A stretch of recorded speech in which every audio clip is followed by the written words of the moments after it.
नमस्कार दोस्तों, मैं अंकुर उपाध्याय स्वागत करता हूं आप सभी का आपके अपने YouTube channel share market analysis में।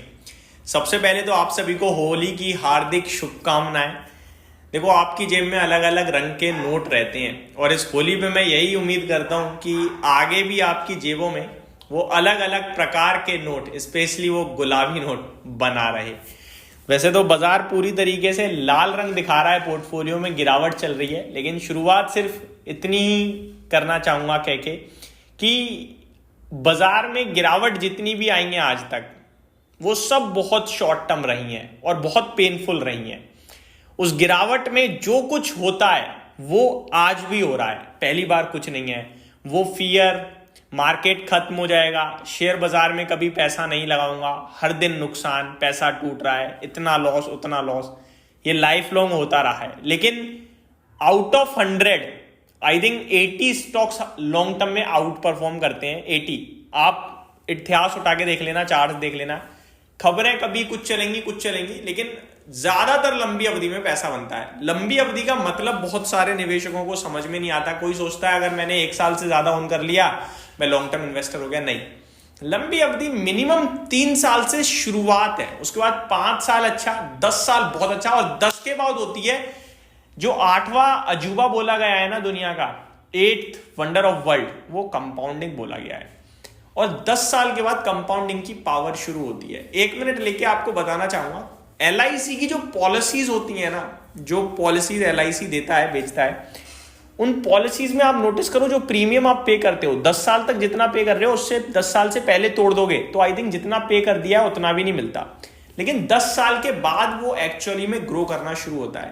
कंपाउंडिंग की पावर जो सबसे बड़े लेवल पे गेम करती है वो 10 साल बाद करती है। एक एग्जांपल भी देना चाहूंगा, मोटा मोटी अगर मैं बोलूं आपसे 14% एनुअली रिटर्न जो कि आते हैं बाजार में, 14% में कुछ ज्यादा नहीं बोल रहा, तो 14% के हिसाब से आप ऑलमोस्ट 4.5-5 साल में पैसा डबल करते हो। अब मान के चलो 10 साल की कहानी करते हैं, आपने 1 रुपए लगाया, अगले 4 साल में वो डबल होगा, तो 1 का 2 4 में हुआ, 2 का 4 होगा वो आपका 8 साल में, और 4 का वो 8 होगा आपका 12 साल में। ठीक है, 12 साल में यह कैलकुलेशन बैठ रही है। अब 1 का 8 हो चुका है आपका 12 में। अब देखो अगले 4 साल में क्या होने वाला है, 8 से 16 हो जाएगा अगले 16 साल में। तो आपने नोटिस करा किस लेवल पे आपकी वेल्थ जंप कर गई नेक्स्ट 4 इयर्स में, 8 से 16 सीधे, 1 से 16 हो चुका है अभी एक्चुअली में 16 साल में। तो ये जो कंपाउंडिंग है वो एक्चुअली में ना 10 साल के बाद शुरू होती है। तो जब आप लंबी अवधि की बात करते हो तो आप ये सारी चीजें करो। अब कुछ लोग ना यहाँ पे कंफ्यूज ये हो जाते हैं कि यार उतने समय बाद पैसे का क्या करेंगे। भाई, पैसे की नीड लाइफ के हर मोड़ पे है, ये मैंने रियलाइज करा है और आपने भी किया होगा। आप जिस भी एज में हो अभी, आप अगर 20s में हो या 30s में हो या 25 के आसपास हो, तो आप नोटिस करो कि आपके जो पापा हैं उनकी वेल्थ क्या है। अगर उन्होंने अर्ली 20s में शुरुआत करी होती निवेश की, तो आज कितना पैसा उनके पास होता और वो उस पैसे की कितनी रिक्वायरमेंट रखते हैं। तब आपको समझ में आएगा कि पैसे की जरूरत हमेशा है। इनफैक्ट मैं तो ये कह रहा हूं 20s, 30s, इनफैक्ट 40s में अगर आप पैसा नहीं भी आपके पास है तो चलेगा, लेकिन 50s में 60s में होना मस्ट है। क्यों? उस समय यार आपका ना शरीर उतना साथ नहीं देता, आपको पैसा कमाना नहीं पाओगे, आपको पैसा फिर चाहिए होगा और फिर किसी और पे डिपेंडेंट हो या कुछ करो, वो बड़ी दिक्कत की बात लगती है। तो आज की डेट में तो आप नहीं है तो हाथ पैर मार सकते हो, कुछ भी कर सकते हो, आपके पास पोटेंशियल है, लेकिन एक समय ऐसा आता है जहां उतनी हिम्मत नहीं रहती है, शरीर उतना साथ नहीं देता है, तो पैसे की रिक्वायरमेंट टाइम के साथ बढ़ती जाती है।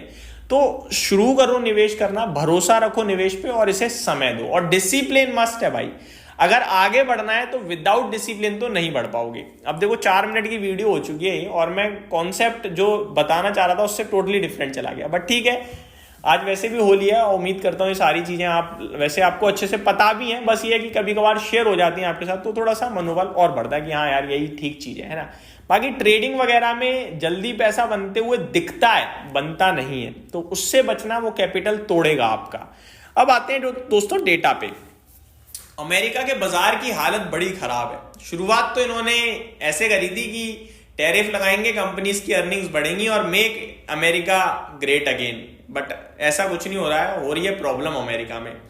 बीते कुछ दिनों में भारी भरकम गिरावट देखने को मिली है। कल अमेरिका एक बार फिर क्रैश टाइप सिचुएशन में आ गया। एक बार मैं अपडेट दे देता हूं आपको। यूएस में डाउ करीब 540 पॉइंट टूटा है कल, और नेस्डेक 350 पॉइंट। परसेंटेज टर्म्स में डाउ 1.25% गिरा है, लेकिन नेस्डेक गिरा है आपका 2%। S&P 500 1.5% टूटा है, और रसल 2000 भी ऑलमोस्ट 1.5% से थोड़ा सा ज्यादा टूटा है। विक्स कुछ नहीं था, 2% घटा है। अब ये कल जो गिरावट आई है उसके पीछे रीजन है दोस्तों, ट्रम्प साहब 25% टैरिफ लगा रहे थे, 50% कर रहे थे, फिर 25 कर रहे थे, लेकिन अब जो अनाउंसमेंट करी है वो भैया 25-50 की नहीं है, 200% के टैरिफ की अनाउंसमेंट है। हिला देने वाली अनाउंसमेंट करी है ट्रम्प साहब ने।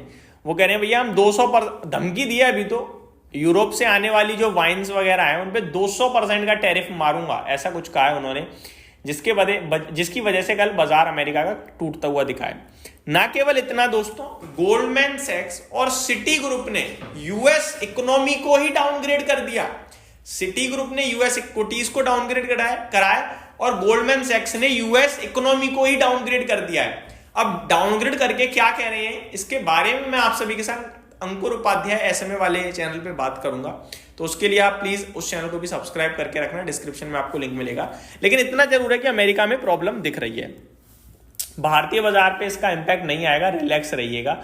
अमेरिका टूट रहा है, टूटने तो हम लोग गैप डाउन आ सकते हैं, बट टिकेंगे नहीं मेरे को लगता है ऐसी कोई। बट सेलिंग की प्रॉब्लम भारत में भी है। एक बार फिर एफआईआईज और डीआईज के डेटा की बताना चाहूंगा, जहां पे बड़ी सेलिंग आई है कल भारत में। एक बार फिर से कैश मार्केट में 792 करोड़ की सेलिंग करी एफआईआईज ने, जो कि छोटी थी।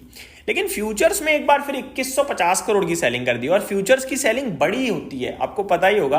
कैश में आपको 1000 रुपए का शेयर बेचने के लिए 1000 रुपए चाहिए, लेकिन फ्यूचर्स में 1000 रुपए का शेयर बेचने के लिए आपको 500 रुपए में बिक जाता है भाई साहब। तो फ्यूचर्स की सेलिंग थोड़ी दर्दनाक होती है, और वही होते हुए दिख रही है। कैश फ्यूचर्स में जो टोटल बेचा है उसमें से फ्यूचर स्टॉक्स 2006 करोड़ के बेचे हैं, और इंडेक्स बेचा है 144 करोड़ का। यानी इंडेक्स को नहीं गिरा रहे हैं, स्टॉक्स को गिरा रहे हैं। इंडेक्स वहीं का वहीं रहता है, लेकिन स्टॉक्स टूट जाते हैं। इसीलिए आप बीते कुछ दिनों में नोटिस कर रहे हो, इंडेक्स तो मैनेज हो रहा है, लेकिन पोर्टफोलियो टूट रही है, क्योंकि स्टॉक्स को बेच रहे हैं, वो स्टॉक्स तोड़ रहे हैं। अब आते हैं दोस्तों, अब कुछ लोग ये भी कहेंगे कि भाई स्टॉक्स अगर टूट रहे हैं तो इंडेक्स भी टूटेगा। मैं आपको बताता हूं, निफ्टी है, निफ्टी में रिलायंस, एचडीएफसी, इन्फोसिस, टीसीएस, इनका वेटेज बहुत दमदार है, आईसीआईसीआई बैंक। बाकी 45 स्टॉक्स का वेटेज कम है। 45 स्टॉक्स तोड़ दो, रिलायंस को 1% ऊपर रख दो, इंडेक्स मैनेज हो गया, सब गिर गया। समझ रहे हो? ऐसे मैनेज कर देते हैं इंडेक्स को, और स्टॉक्स को तोड़ देते हैं।